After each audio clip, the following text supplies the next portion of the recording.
होली की आत्मा। बचपन से शहर में रहने वाला मनोज इस साल होली की छुट्टियों में अपने गांव दुर्गापुर वापस आता है, जहां उसे देख पूरा गांव खुशी से झूम उठता है। जब गया था तब इतना सा था और अब देखो कितना बड़ा हो गया है।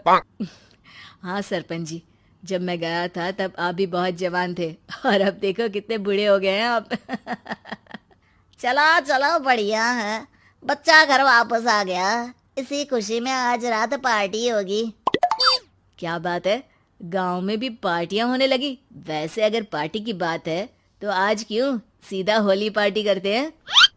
होली पार्टी की बात सुन चहल पहल में अचानक सन्नाटा छा जाता है, जिसे देख मनोज को कुछ अजीब लगता है। लेकिन तभी सरपंच बात पलट देता है।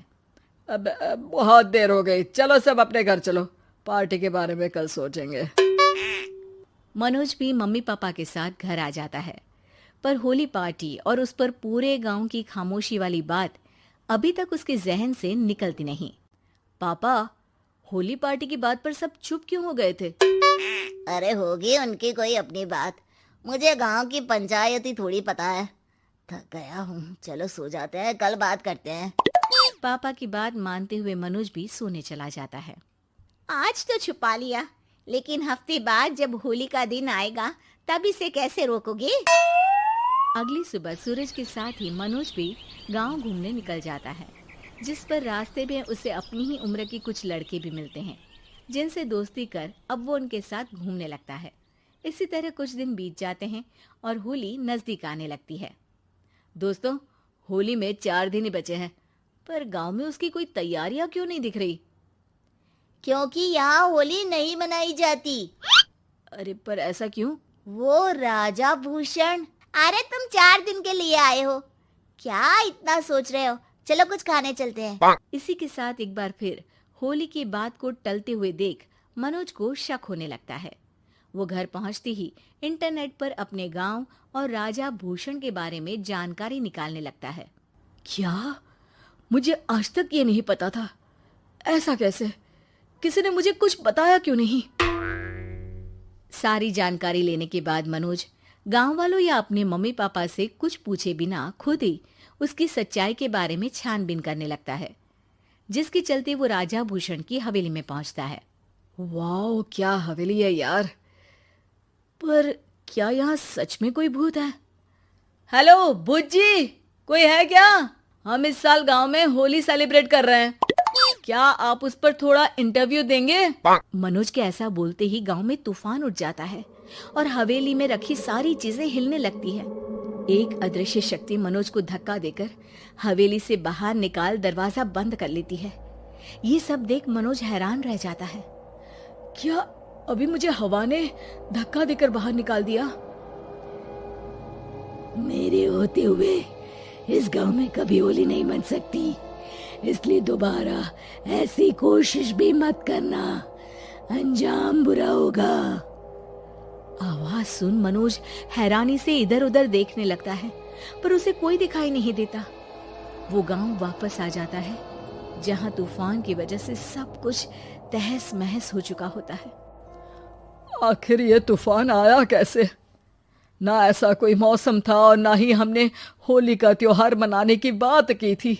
सरपंच की बात पर कोई रिएक्शन दिए बिना मनोज चुपचाप अपने घर चला जाता है।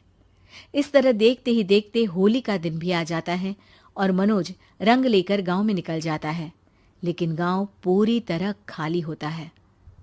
अरे त्योहार का दिन है, धूमधाम की जगह मातम क्यों मनाया हुआ है?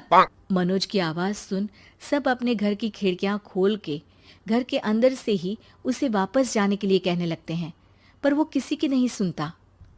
तुझे पहले भी समझाया था, अगर होली खेलने की कोशिश भी की तो अच्छा नहीं होगा। अरे बात मान लो बेटा, तुम्हें सच नहीं पता। मुझे सब पता है। सालों पहले इस राजा ने एक अंधविश्वास फैलाया और आप लोग आज तक उसे मानते आ रहे हो। अरे बेटा, जब तुम पैदा भी नहीं हुए थे उससे भी बहुत पहले से इस गांव पर होली का श्राप है। अगर गांव में होली का त्योहार मनाया जाता है तो प्रलय आना पक्की बात होती है। राजा भूषण इस सब में नहीं मानते थे और त्योहार मनाने लगे, जिसके चलते होली वाले ही दिन पहले उनके बेटे की और फिर उनकी मृत्यु हो गई। तभी से गांव की रक्षा के लिए उनकी आत्मा उस हवेली में रह रही है। सबकी बातें सुन मनोज उलझन में पड़ जाता है।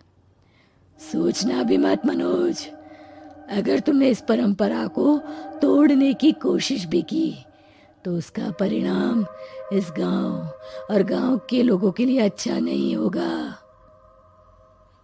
मुझे भी यकीन नहीं हो रहा कि आप लोग एक बेतुकी बात को मानकर सालों से रंगों के त्योहार को मातम की तरह मनाते आ रहे हो। मनोज किसी की कोई बात ना मानते हुए पूरे गांव में रंग बिखेर देता है, जिसके तुरंत बाद वहां तूफान के साथ बिजलियां गरजने लगती है। अचानक मौसम में ऐसा बदलाव देख जहां मनोज कंफ्यूजन में आ जाता है, वहीं गांव वाले डर से सहम जाते हैं।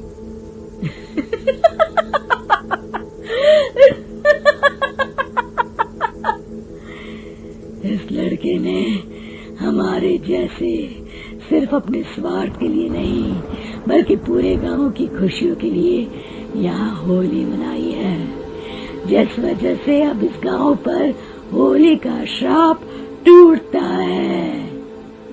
ऐसा बोलकर राजा का भूत वहां से गायब हो जाता है, जिसके बाद गांव के लोग धूमधाम से होली मनाते हैं। खुशियों के रंग गांव में बिखरे ही होते हैं कि अगली सुबह अचानक मनोज कहीं गायब हो जाता है और एक बार फिर गांव में होली का नया राज शुरू हो जाता है।